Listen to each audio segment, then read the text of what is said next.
Welcome to the Infowars Nightly News. I'm David Knight. It's Wednesday, February the 13th, 2013. Now, tonight's top story is the Waco-style conclusion to the Chris Dorner manhunt. If you watched the Nightly News last night, you saw Alex Jones talking live as it was happening, as the cabin was burning, and talking about how 2 hours earlier, before it had even started, he had predicted that this exact thing was going to happen. Now, how did he know that? Well, he predicted what was going to happen when they cut the CNN live feed, because that's exactly what they did in Waco. When they didn't want people to see what they were about to do, they cut the live feed, because CNN and the mainstream media essentially helps the police to cover up what they don't want people to be seen. And this is exactly what they did at Waco, which, by the way, is coming up for its 20th anniversary, April the 19th. Now, it got more interesting because as the day progressed, this morning we had some audio recordings of police scanners talking about how they were going to burn the place down. Now, we reported it. Infowars reported on their website. Alex talked about it on the radio program. Drudge linked to it. It was going around the internet, but the mainstream media still was not talking about it. But listen to the actual transcripts from this article by Paul Joseph Watson. All right, we're going to go ahead with the plan with the burners, says one officer. Copy, replies another. Like we talked about, the first officer responds. The burners are deployed and we have fire, says another officer moments later. In separate clip carried by a local news channel, police are heard to say, effing burn this MFer and burn that effing house down. And in a CBS LA broadcast, they said, get the gas and burn it down. Now, as this was happening, like I said, the mainstream media was simply talking about the fact that the cabin was surrounded. And then a fire started. There was no discussion as to what might have started the fire. There certainly wasn't any fingers pointed at the police for perhaps doing it deliberately. None of that was being talked about. As a matter of fact, it got even worse as the police scanner audio started circulating and getting wider and wider coverage. In the afternoon, CNN had a commentator on, and they talked about the tape without actually playing the quotes, because the quotes are pretty explicit. And it was dismissed as being bravado. Well, it wasn't, actually. A lot of things have changed since Waco as far as the media is concerned. We now have an alternative media that helps to get the truth out. When Waco happened, the internet was in its infancy, and radio was in its infancy. Now those things, we have a pretty large network, pretty large footprint, and we can kind of go head-to-head with the mainstream media. But take a look at really what we've learned from this Chris Dorner manhunt. There's a couple of things to me that stand out. Number one is due process is essentially dead if the police don't want to bother with it. That's what we saw with this manhunt, basically with no apologies, no explanation, and probably with no investigation. If they want to, they can just act as judge, jury, and executioner. The other thing is we have an armed, militarized police that feel like they are allowed to threaten and even shoot the public if they feel threatened themselves. This is probably the most alarming thing to come out of this story, was how the police were shooting up vehicles that didn't even match the description of the suspect's vehicles, shot people who in no way, shape, or form looked like the suspect, women who were delivering papers, that sort of thing. Again, no apologies, no outrage at this kind of behavior, just matter-of-factly it happened. And then we also see how the mainstream media has been complicit in all this, not only in covering up the initial setting of the fires, but then basically remaining silent about it as the story spread, and then even trying to kind of explain it away. And they're now spinning any criticism of the police actions, and in terms of burning down this cabin, they're now spinning that as support for Chris Dorner. And let me make this perfectly clear. I don't support, and no one here does, support the actions of Chris Dorner. His actions were inexcusable and reprehensible, but that in no way justifies a kind of vigilantism that we've seen from the LA Police Department. As a matter of fact, police departments all the way across California.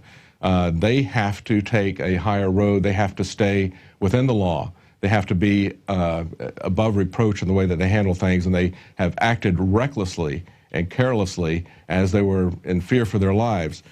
Now, to get an idea as to how far the media will take this kind of action, let's take a look at an article from Melissa Melton.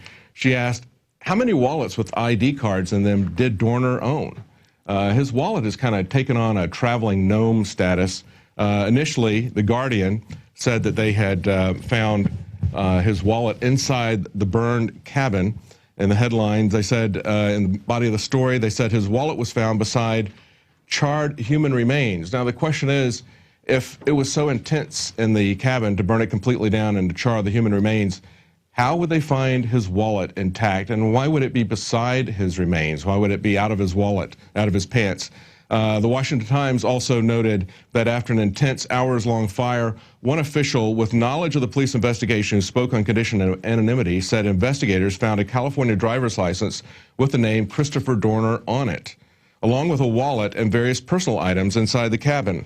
That's according to the Associated Press. Now, back on February 11th, 2 days earlier, the LA Times reported that after authorities interviewed a boat captain down near the U.S.-Mexican border on Thursday, they found his wallet and ID cards at a port of entry near the U.S.-Mexico border.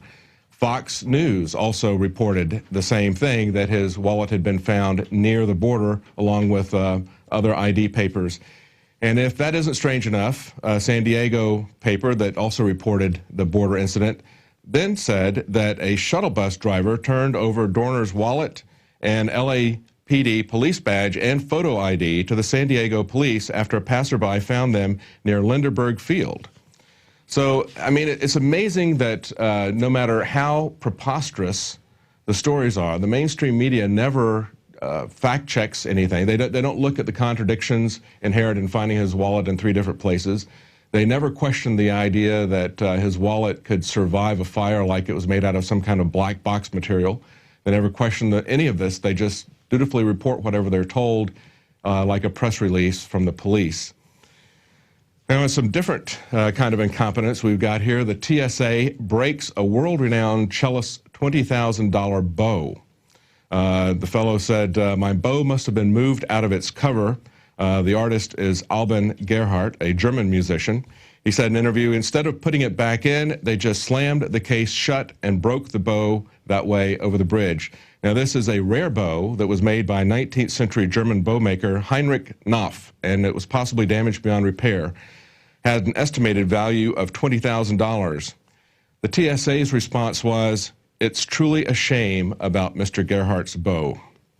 Well, actually, it is a shame that we have a TSA that feels that they can do that and are just as unaccountable to those types of actions as the LA police feel that they are.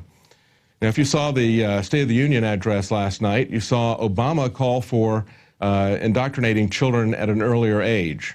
That's essentially what he was calling for when he said he wanted to allow everyone to have access to government-provided and subsidized preschool from the age of 3 up. During his State of the Union address last night, Obama called for universal preschool education to ensure that all 4-year-olds have access to quality preschool, according to ABC News.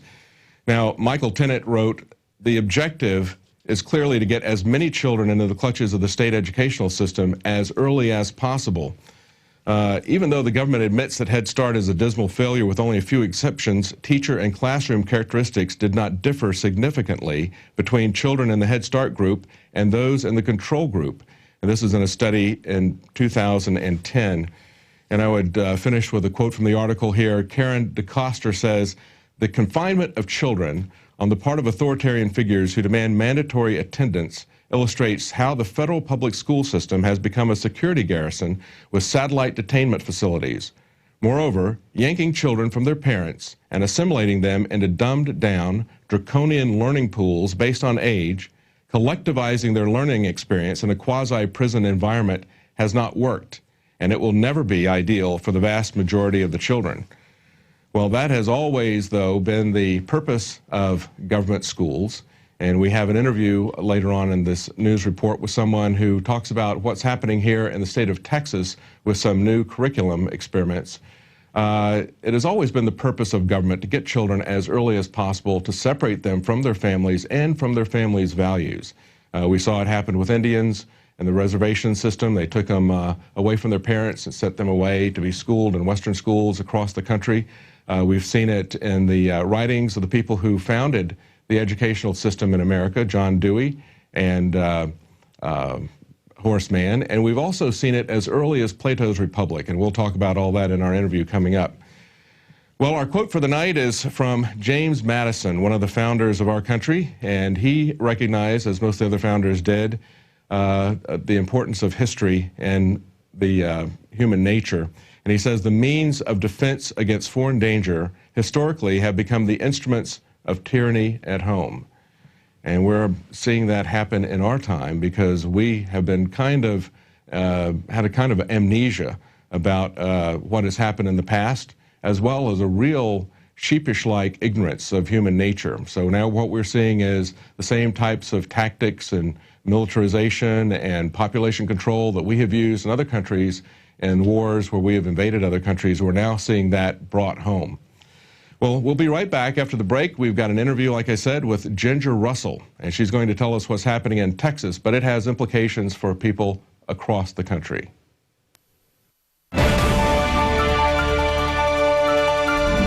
ProPure is introducing Pro One. All of your filtration in one system, portable, on the go. This is the Pro One by ProPure. You wanted it, you got it. No more do you have 2 or 3 filters to just reduce sodium fluoride. You have a system that cuts out the sodium fluoride and up to 95% of hydrofluorosilicic acid. Advanced manufacturing technology combines silver-impregnated white ceramic with new Aquamedics advanced media for removal of fluoride and other heavy metals, all in one filter element. It cuts out the acid derivative of fluoride. It is the only one that does it, and out of the gates, we have it discounted at 10% off with promo code WATER. This is the only system that in one unit helps reduce or remove pesticides, herbicides, chloramines, ammonia, and chlorine, hydrofluorosilicic acid, the most common form of fluoride not covered by other fluoride filter brands, and sodium hexafluorosilicate. This is a revolution against the tyrants. They love putting the toxic acid base of fluoride into your water. They love the fact that it's an adjuvant supercharging the trace Prozac in the water and the hormones and the other chemicals. By cutting out fluoride, you cut out the turbocharger in all the poison being artificially introduced into your body. This is what I use. It's a win-win. You get a high-quality product at the lowest price. You support the InfoWar. Get your ProPure with the new Pro One filter today at InfoWarsStore.com or by calling 888-253-3139.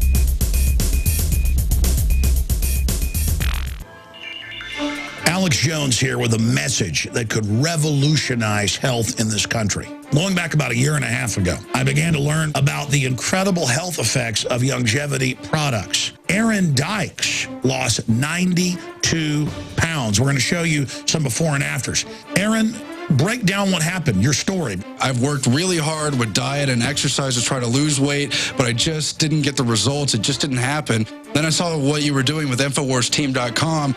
I wasn't even trying to lose weight, but I got it because I wanted to feel better energy. I wanted that nutrition. Didn't even understand how that could kickstart my own weight loss goals, but the products did that for me. I found myself suddenly losing weight, more energetic, wanting to exercise, wanting to eat the right foods. And they don't even advertise it as weight loss. I want to challenge our radio listeners to go to InfoWarsTeam.com. Sign up as a distributor and get wholesale pricing discounts at InfoWarsTeam.com.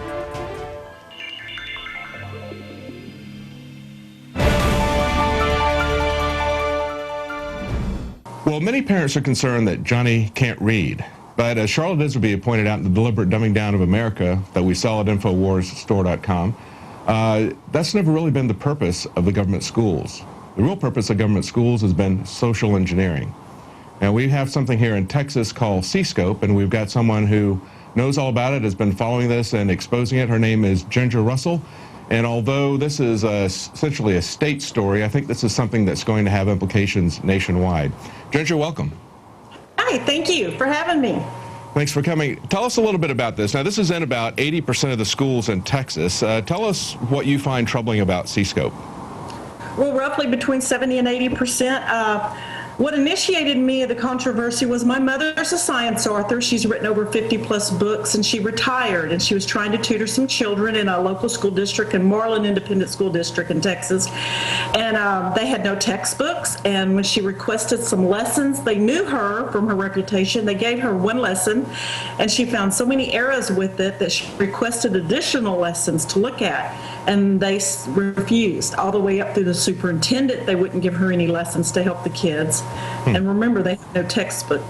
And she requested at the Education Service Center in Waco, which is Region 12, they would not give her textbook, would not give her any lessons. And they know her. She's done workshops for them. And that sort of raised the curiosity. This was back November, over a year ago, and we've been researching it ever since. Now, that's kind of interesting because Texas is one of the largest markets of school textbooks, second only to California. And they have a lot of influence on the kind of textbooks that are sold nationally, those two markets, California and Texas. So it's kind of strange that they wouldn't have any textbooks. Why would they get rid of the textbooks? Well, that's a good question. Initially, a lot of the smaller districts elected, because this isn't a cheap product. You lease it at the minimum $7 per kid per year. And a lot of school districts, especially the smaller ones who don't have the funds, would elect to just use it and no textbooks. And it was pushed for that. They pushed that originally. Now C-Scope, basically the directors, they will not take responsibility for anything. They totally will say it's up to the local school district whether they purchase any material or not to go along with the C-Scope. The online curriculum is what it is. Mm-hmm. Now, there were some other issues too, weren't there, when it first came out? Didn't they have non-disclosure agreements from teachers and that sort of thing that got people kind of concerned about the secrecy involved in it? Or? Exactly. Well, when they would not release the lessons to my mother, and I started tweeting and Facebooking about it. Parents were contacting me and saying they could not get the lessons for their children. We have one dentist out of Beaumont, David Stovall, and they would not let him get the lesson content. So he took his kids out of public school. And just due to the secrecy and the lack of transparency, and also making the teachers sign a non-disclosure statement that they wouldn't release the contents and that they would not say anything negative about C-Scope. It was almost like the days of Hitler. They just control the teachers. And it's a control the teachers, eliminate the parents, and indoctrinate the students. That's what C-Scope is all about. Right. Yeah, that raises a lot of red flags, but they don't want anybody to see it. But now we have seen some of these lessons. Tell us some of the things that you have seen in it that parents would probably object to. Well, my initial finding was last year. It was a PowerPoint presentation on Islam, and it gave the 5 pillars. It gave verses of the Quran. I printed it off, and once the directors of the Education Service Centers, it's Texas Education Service Centers Curriculum Collaborative, TESCCC. They own C-Scope, and it's the directors of all the 20 Education Service Centers in Texas. Once they realized who my mom was, they drove up to Marlin from Austin to meet her, and I attended that meeting. And I presented the PowerPoint presentation to Wade Labai, who is the C-Scope director for the state, and he said, that's not in there. I said, well, yes, it is. And 2 days later, he pulled it off. And that's sort of the way it's been going. That was my initial finding. The lesson that went along with that PowerPoint actually instructs the students, and I still have a copy of it, to hand out the verses of the Quran to the students and to go over it. I have found lessons on the Boston Tea Party being a terrorist act. Mm-hmm. Let's talk about that one a little bit, because I saw that on your website. Okay. And that's kind of interesting. Tell us a little bit about that. Well, it was a lesson last year also that they've since pulled off. The lesson was on terrorism, and they gave a scenario. You read a story to the kids, and then the children would try to decide, or the students would try to decide when or where was this activity, and it was in reference to our Boston Tea Party. Mm-hmm. I have an excerpt from that here, and basically it's set up as a news report. This is from your site, actually. It says a local militia believed to be a terrorist organization attacked property of private citizens today at the port. Then it goes on further down to say the terrorists dressed as natives. So first they were believed to be terrorists, then they identified them and called them terrorists. So they were dressed as natives, apparently intoxicated, were able to escape into the night with the help of local citizens and so forth and so on. So yeah, that's kind of interesting. They tell them to, and one of the things that I find interesting about this is that they're not really giving them any context or any education for this. Instead, they're throwing this out there in the current context. And you know, for us, one of the things that C-Scope defended it, saying, well, you have to look at this in context. Well, to me, the proper context for this is the war on terror and things that we've seen, like the MIAC report that identify people who talk about the Constitution, people who are libertarians, conservatives, identifies them as terrorists. So when you've got government putting out reports identifying, people like the people that were the Boston Tea Party as terrorists, and then they have these kind of lessons in the school, to me, that's the greater context. That's exactly right. Like Senator Taylor said in the Education Committee a couple of weeks ago, this was an act of protest. This was not a terrorist attack. Mm-hmm. Exactly. And, they don't teach in C-Scope. C-Scope has no absolute truth. They will put something out there and the children discuss everything. It's a discussion. What do y'all think about this? What do y'all think about this? Should the Second Amendment be a collective right, or is it an individual right? There's no teaching. It's just... Right. Well, getting back to context again, how are children supposed to make these kinds of decisions when they don't have any factual information or any context in which to put that? But it's even worse than that, because like you said, there's this kind of moral relativism. It's a postmodernism. Basically, they're trying to separate the children from the notion that there is any absolute truth, and they're trying to separate the children from facts, and then that just makes the children, as they grow older, makes them malleable. When I'm looking at this report, the last thing at the bottom of this Paul Revere thing, the final activity is to create a class definition for terrorists. So it's totally subjective. There's nothing objective here at all. It reminds me, are you familiar with the Agenda 21 and the Delphi technique that they use in these Sustainable Development meetings? Very. C-Scope is Agenda 21 from K through 12. Yeah, exactly. And just like they go into these sustainable meetings and they invite the public into these sustainable meetings and say, we're going to discuss, what we as a community could do to make things sustainable or whatever. But they've already got their answers that they want. And they sit there with this phony discussion, manipulating the discussion so that once it's finished, everybody feels like they came up with the definition, and they didn't come up with a definition at all. It was something that was already pre-decided, pre-arranged, and everybody was manipulated into it. Something called the Delphi technique that was created by the Rand Corporation. Exactly. And matter of fact, our schools are doing that now in Texas. I went to Anderson ISD. There's this new vision thing that the Texas schools are doing, which C-Scope's all tied into it. And it was the Delphi technique at Anderson ISD Independent School District. They had a community meeting, and it was I've been to them before, so I knew what I was going to walk in on. And sure enough, that's what it was. And well, what is it that you? I'm sorry. What is it you have people doing now? You have some kind of a call to action here in Texas. What are you trying to get parents to do? Well, right now we're still staying. Steve Toth, House Representative Steve Toth, a new freshman, a great guy. He has got House Bill 760 that will put C-Scope underneath the review of the State Board of Education, and we're pushing for our House representatives to do that. We're also asking Senator Patrick to please help us get through that. Get that through, I think, through the committee, through the Education Committee, and informing parents. I started this out, it's just my mom and I, and just through over a year's worth of time and through meetings and social media, we've been able to get the word out. And have I been attacked by the left? Oh, yeah. Well, I guess one of the things that I find disturbing about it is that, this is something that, because it is set up to help people with tests, it looks like it's something that, whenever you promote something as helping students pass a test, as a way to manipulate the curriculum, not only for the government schools, but also for private schools and even homeschoolers. Do you see that happening?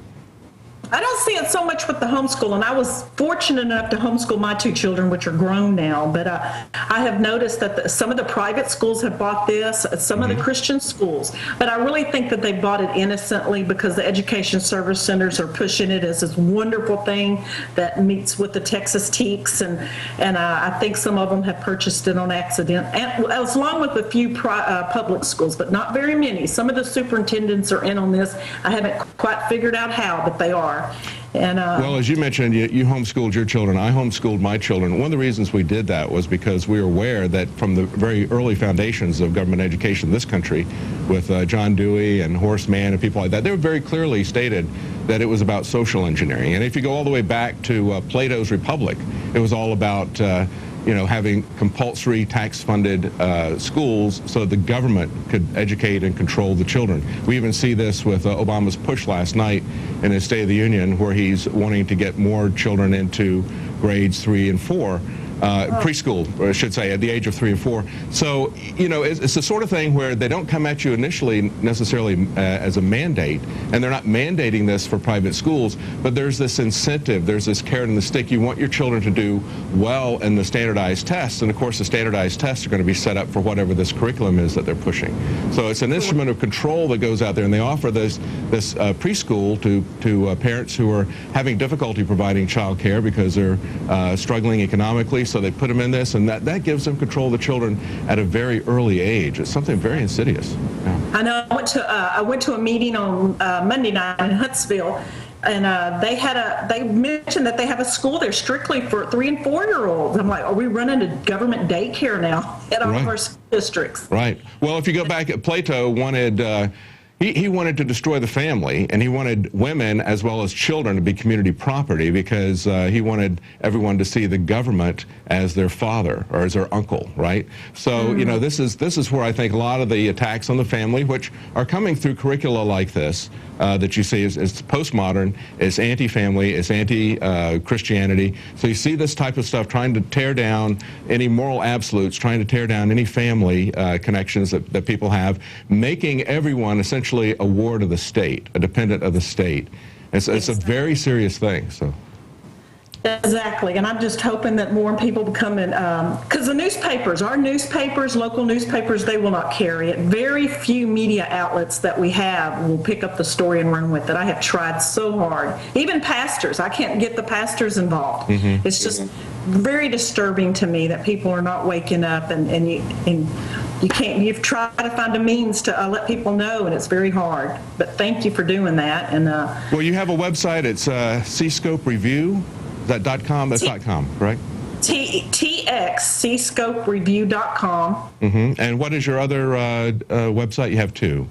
RedHotConservative.com. Good. Well, I would suggest people go there, get more information about C-Scope and see what's happening in their schools. Parents need to be involved, but they also need to realize that the government is not really all that interested in their involvement and not very welcoming to that involvement. So, people need to understand what the whole purpose of government education is and consider whether they want to try to get their kids into a private school or homeschool them or something to get them out of that environment. This is something that affects Texas. It's very widespread in Texas. And because Texas is one of these bellwether states as far as curriculum goes, this is something that could affect people nationwide. Yeah, and I just have one more thing to say. We have two representatives on the State Board of Education, Thomas Ratliff and Patricia Hardy. They ran on a Republican ticket. They are totally for C-Scope and this Marxist curriculum. Don't let the R in front of their name fool you. Well, yeah, we see that over and over again. Well, thank you for staying on this and for educating people. And again, if anybody wants to get some more information about that, that's TXCScope Review. The correct.com. Right? .com. Thank you very much, Ginger. Thank you. Have a day. Blessed day. You too. Bye-bye. Well, as I said at the beginning, we do have a book from Charlotte Iserby, an insider with the Department of Education, The Deliberate Dumbing Down of America. If you want to know more about this topic, she explores it in a great deal of depth. And you can also pair that with an excellent documentary about schools called Indoctrination. So you get that two-pack. It's something, if you have children in school or you care about the state of this country, you owe it to yourself and to others to know what's going on with government schools. It's not about education, it's about indoctrination. Always has been, always will be. Going all the way back to Plato, but it is explicitly talked about by the founders of American education, Horace Mann, Thomas Dewey. They laid it out there for you. If you do the investigation, you'll understand what it's about. Well, that's it for our news broadcast tonight, but coming up after the credits, we have a special report from Alex where he explores evidence of us living in a computer simulation or something like that, what I would call intelligent design. So that's coming up right after the credits. Stay tuned.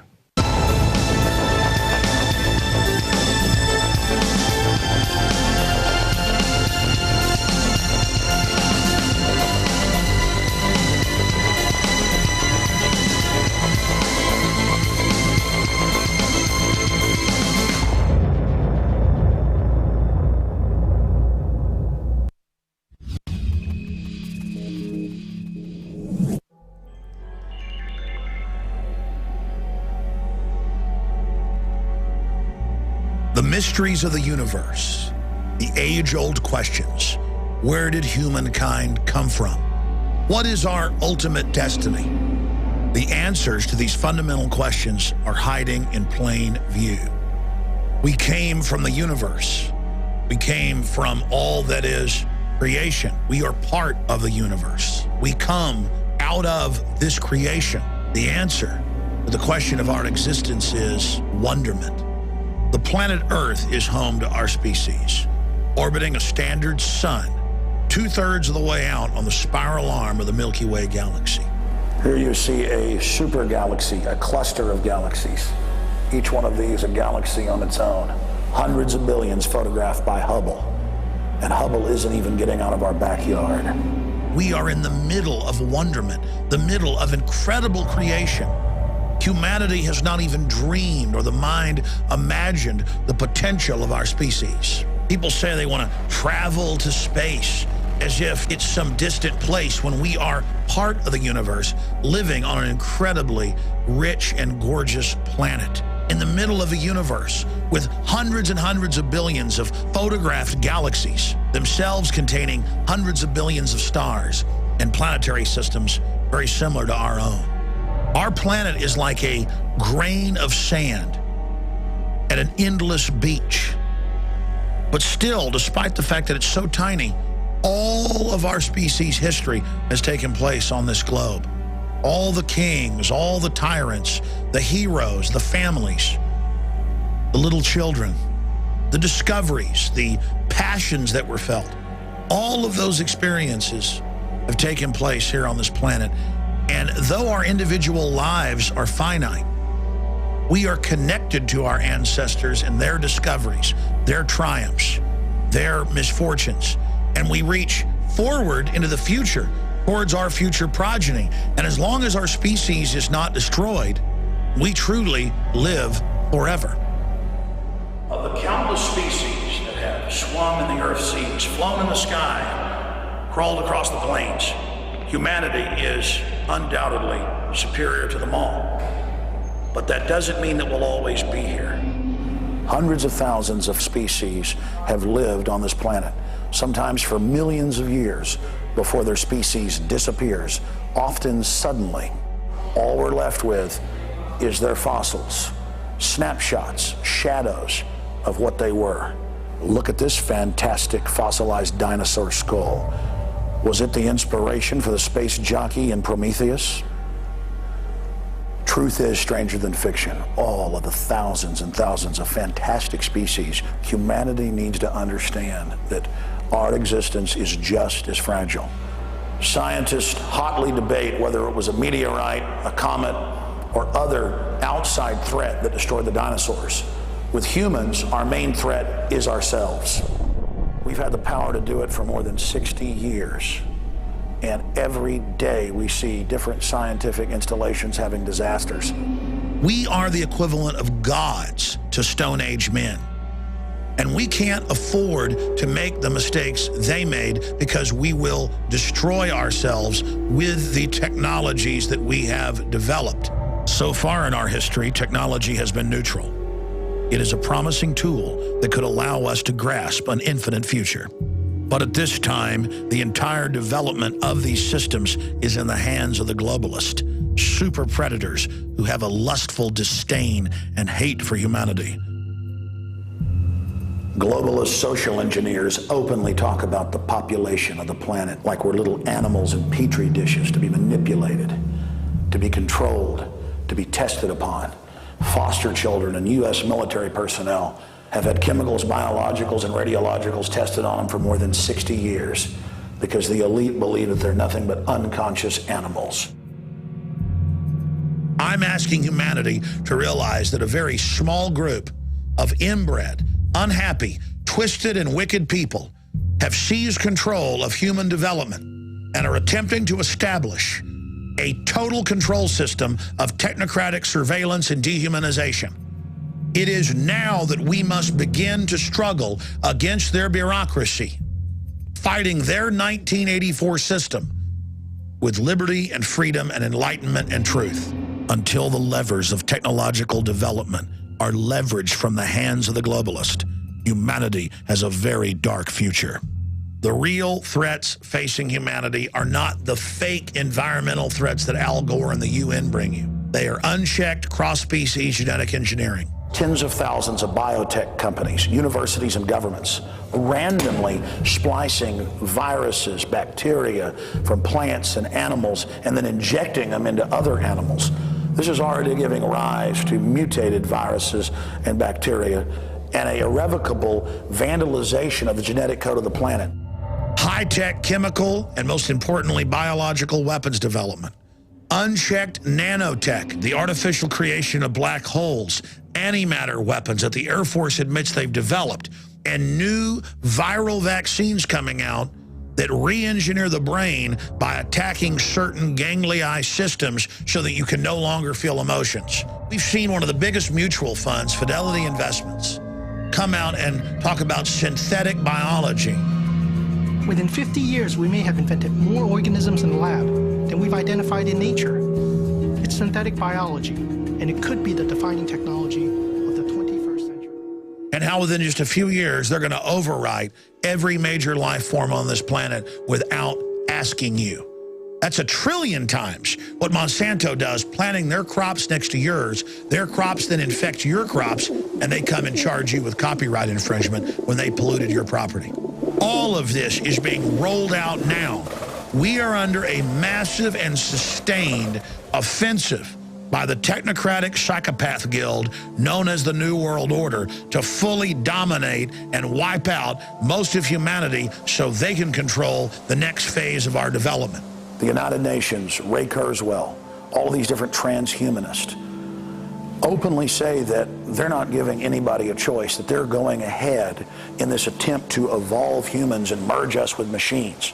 We intend to create a new vector for civilization, aimed at constant human development and evolution. The brain is transplanted into an avatar being. Man receives new, expanded life. The era of neo-humanity.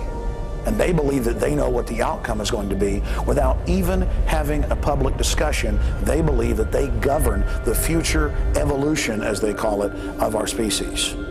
That's why we're doing this news report, in the hope that people will look up from the dirt and the television programs and sitcoms and football games that don't matter, that are put there to distract you from the real world, the whole universe going on around you, so that we can have a real debate as a species about our future. And see that there is an entire universe around you of ideas, and that we can chart our future. We can chart our future. Can chart our future. I'm asking for if we don't respect our species, if we forget our ancestors and the lessons they taught us, and if we don't learn from the struggles they went through, we're not going to survive as a species. You see, we as humans have this instinctive feeling that we've been here forever. When we read the writings of Plato, written more than 2,000 years ago, or William Shakespeare 500 years ago, their words are spoken alive in our minds. This is communicating with people in the past. And like electricity, it gives us a clear connection to them and the present towards the future.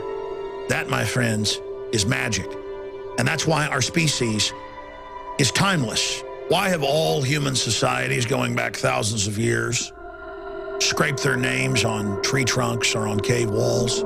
Because there is a fundamental human need to communicate forward into the future. It's ingrained in us to teach those that come after us the experiences we had so that they don't relive the mistakes that we made. And so they will learn from the good things that we discovered. We communally share in the knowledge that our species has developed. This is what's different about mankind versus all the hundreds of thousands of species that have come and gone on this planet in its ancient history. We are able to change our environment. We are able to grasp that we're finite, and we are able to construct systems and languages and sciences of mathematics, just as we can decipher the hieroglyphs in Egyptian caves and know what they were thinking 4,000 years ago. We can go back 500 years ago to William Shakespeare. In Shakespeare's Hamlet, they are burying someone and accidentally dig into the grave of a man who had taken care of Hamlet when he was a child.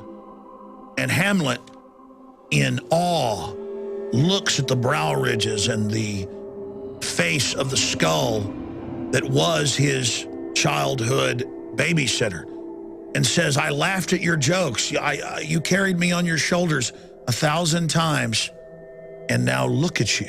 You're nothing but a skull. How could it be? You were there full of life and everything, and you're gone. You're gone forever.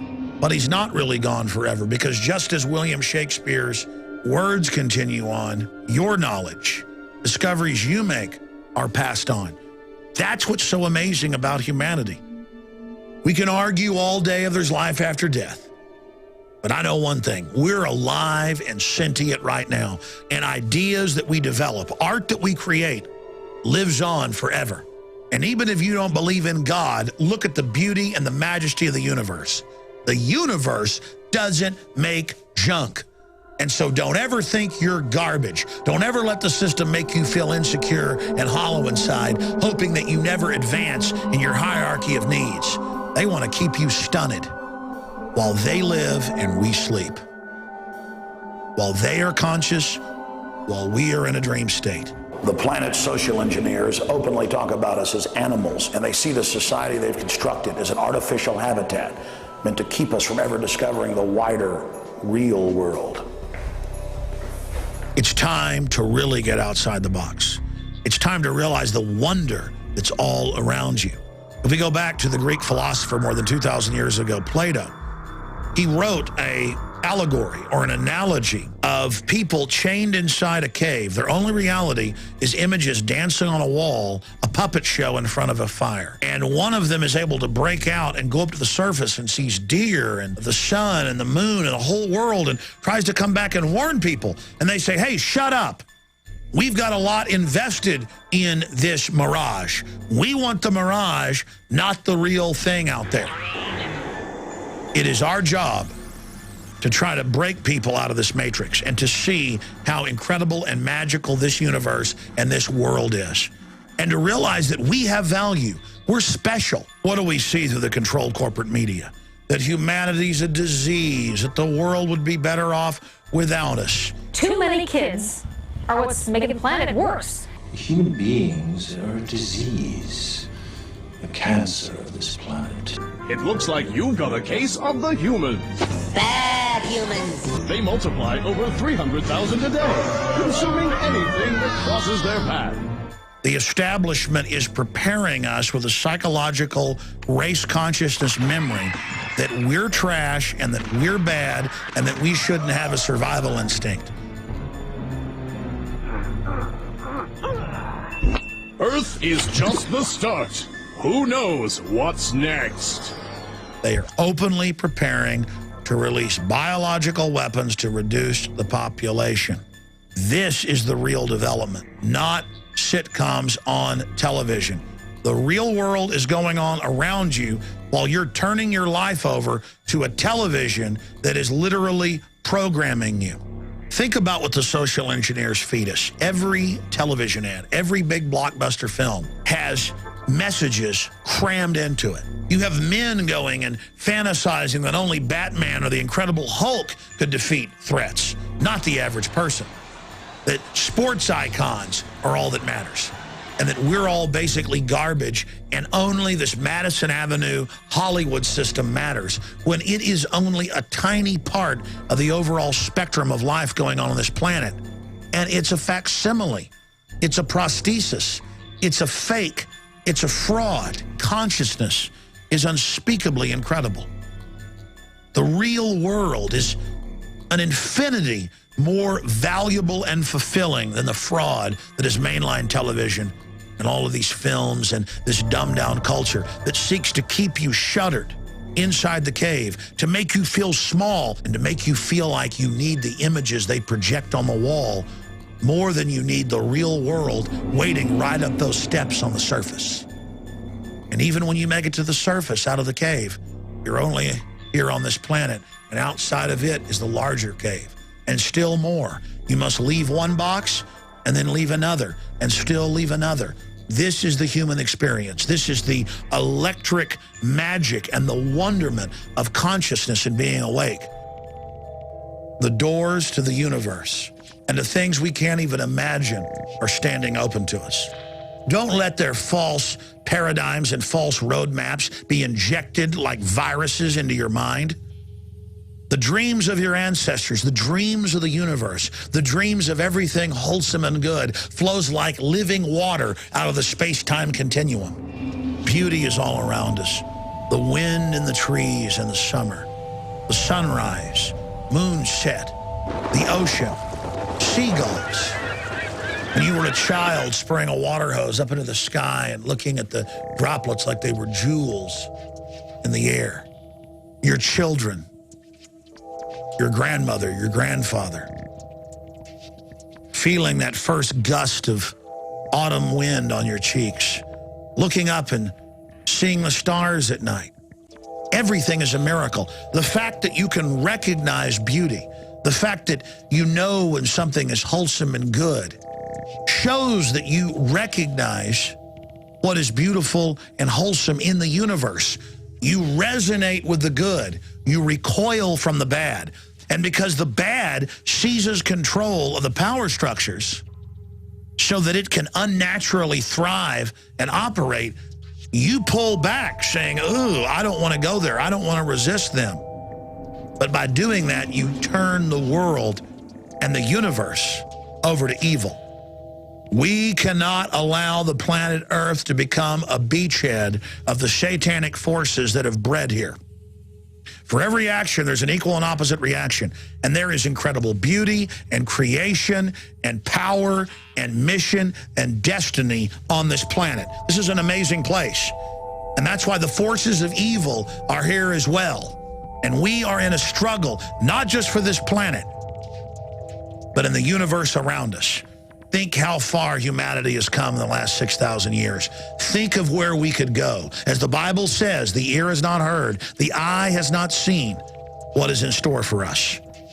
We are at the jump point for our civilization, for our species. Everything we do now will govern the future of human development forever. Humanity is only in an embryonic phase now. If we're able to continue our development, we are made in the image of the creator of the universe. We are creators. We are powerful. But now we've got to face the predators of our own species and the computers we've created in the final battle to decide if humanity will move to the next level, a Type 1 civilization. And what is a Type 1 civilization? A Type 1 civilization can survive even if its home world is destroyed. That should be the prime goal of Homo sapiens sapien. What do you think your ancestors, if they could look into our dimension and our time today, would want? They would want us to survive and thrive and move into the future.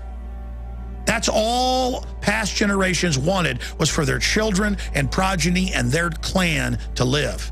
That's the basic human imperative. And to do that, you've got to develop technologies, you've got to be passionate, you've got to be truthful, you've got to build, you've got to be strong. That is the launch pad for the next level of human development. So that's the question. Will we become extinct like so many other species? We can go to space, we can create computers, we can theorize quantum mechanics, Picasso, Beethoven. Can we take control of our destiny? Can we have a species-wide debate about our system?